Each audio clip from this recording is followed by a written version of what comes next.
اعوذ باللہ من الشیطان الرجیم بسم اللہ الرحمن الرحیم رب اشرح لی صدری ویسر لی امری واحلل عقدۃ من لسانی یفقہوا قولی۔ بسم اللہ الرحمن الرحیم۔ عزیزان محترم، آج کا میرا موضوع صبر ہے۔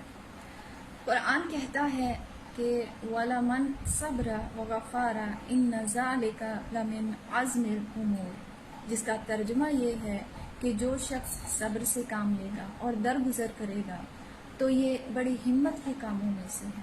اور رسول خدا کیا فرماتے ہیں صبر کے بارے میں؟ رسول خدا فرماتے ہیں واللہ یحب الصابرین، کہ اللہ تعالیٰ صبر کرنے والوں کے ساتھ ہے۔ اور قرآن پاک میں جہاں ہمیں صلاۃ یعنی نماز کا حکم ملا ہے، اس میں بڑا اہم حکم ہمیں صبر کا بھی ملتا ہے۔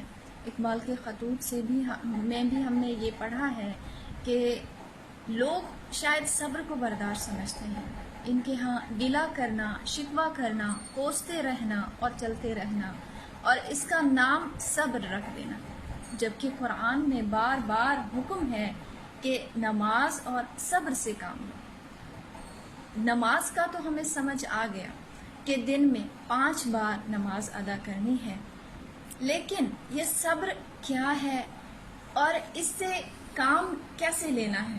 عزیزان محترم، صبر اور برداشت میں فرق ہے۔ جب کسی مشکل کو یا پھر دوسرے کے دیے ہوئے دکھ کو، مصیبتوں کو ہائے ہائے کرتے ہوئے گزارنا، اسے برداشت کہتے ہیں، لیکن اسی کو بڑی خوش دلی اور اسمائلنگ فیس کے ساتھ برداشت کرنے کا نام ہے صبر۔ صبر میں ایمان ہوتا ہے، لیکن برداشت میں ایمان نہیں ہوتا۔ برداشت کا کوئی اجر نہیں، بلکہ ایک رزق ہے کہ کہیں انسان ناشکر بندوں میں شمار نہ ہو جائے، اور صبر کا اجر بے پناہ ہے۔ سب سے بڑی بات کہ رب کا ساتھ مل جاتا ہے۔ صبر میں کسی قسم کا کوئی شکوہ نہیں ہوتا۔ صبر کرنے والے بڑے دلیر ہوتے ہیں۔ اس معاملے میں کبھی آپ کسی صبر کرنے والے کو کسی قسم کا گلہ یا شکوہ کرتے ہوئے نہیں دیکھیں گے۔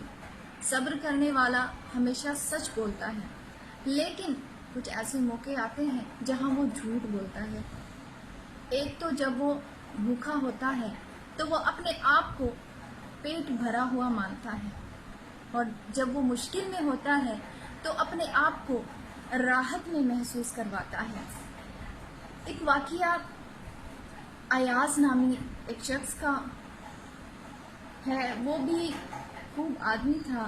دنیا میں غلاموں میں کوئی اتنا نامور نہیں گزرا جتنا اسے اللہ تعالیٰ نے کر دیا ہے۔ ایک دن دربار میں سب ہی حاضر ہو گئے اور ایاز بھی دربار میں بیٹھا تھا، تو بادشاہ نے اپنے پاس پڑے ہوئے پھلوں میں سے ایک پھل اٹھا کر ایاز کو دیا اور دوسرا پھل اٹھا کر اپنے چہیتے وزیر کو دیا۔ وزیر نے تو ایک بائٹ لی اور ایک طرف پھل کو رکھ دیا، لیکن ایاز بڑے مزے سے کھا رہا تھا۔ بادشاہ اسے غور سے دیکھتا رہا اور وزیر سے پوچھا کہ کیا ہوا، تم کیوں نہیں کھا رہے؟ اس نے کہا کہ حضور، یہ تو کڑوا ہے۔ تو بادشاہ نے دیکھا کہ ایاز تو مزے سے کھا رہا ہے۔ بادشاہ ایاز سے مخاطب ہوا اور اس نے کہا کہ ایاز سے پوچھا کہ یہ پھل کیسا لگا؟ تو اس نے کہا بڑا مزے کا ہے۔ بادشاہ نے کہا اچھا، وزیر کے کہنے کے مطابق تو یہ بہت کڑوا ہے۔ اس نے بولا کہ یہ پھل کڑوا ہے تو اور پھر بھی تم اسے مزے سے کیوں کھا رہے ہو؟ تو اس نے کہا حضور، آپ نے مجھے دنیا بھر کی نعمتیں کھلائی ہیں، ایک بار کڑوا پھل کھا لیا تو کیا ہوا؟ عزیزان محترم، انسان کا تعلق خدا سے یعنی خدا کے ساتھ غلام اور آقا کا ہی ہے۔ ہم اس کے غلام ہیں، اس کے غلام ہیں، اور وہ ہمارا آقا ہے۔ وہ ہمیں بے شمار نعمتیں عطا کرتا ہے۔ اگر کہیں تھوڑی مشکل پڑ گئی تو کیا کسی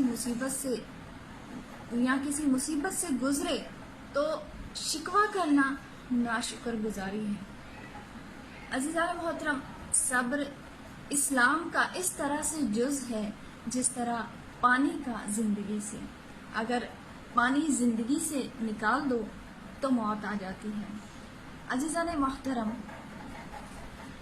اسلام میں فرمایا گیا ہے کہ اگر ہم چاہتے ہیں، یعنی اگر تم چاہتے ہو کہ جب ہم مر جائیں اور مولا ہمیں دیکھنے آئیں تو اس کی کچھ شرطیں ہیں، صبر کی کچھ شرائط ہیں۔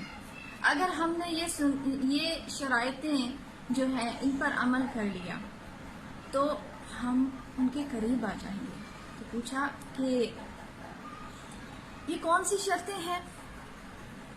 سب سے پہلی شرط یہ ہے کہ جب تم پر مصائب اور مشکلات آ پڑیں تو یہ خدا کی طرف سے امتحان ہے، اگر اس میں تم نے صبر کر لیا تو تمہارے دل میں ایمان بڑھ جائے گا۔ یہ چھوٹی چھوٹی باتیں ہوتی ہیں کہ جس کی وجہ سے انسان کا مرتبہ بڑھ جاتا ہے۔